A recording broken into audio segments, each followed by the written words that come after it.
Sugito, 64 tahun, warga Kota Metro, mengaku bersyukur dirinya bersama istrinya bisa beribadah haji tahun 2025.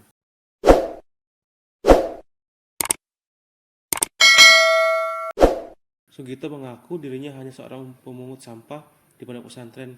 Terharu karena saya ini Gimana, Pak? saya ini cuma orang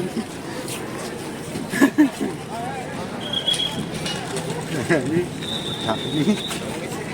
orang buruh, orang mungut sampah. Terus terang saya bisa di sana itu alhamdulillah.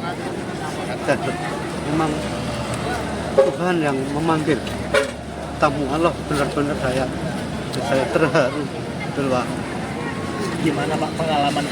Kalau saya ini sebetulnya dari sini sampai sana sudah ditolong sampai saya menjadi haji. Betul, pertolongan orang Jakarta. Apa Pak? Pengalamannya ya saya itu gimana ya? Gak bisa ngomong mas saya ini.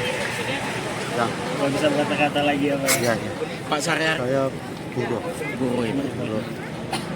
Saya cuman apa itu kerja di pondok tapi yang mengikuti sampah itu Tahun ini si istri udah berapa? 12 tahun. 12 tahun.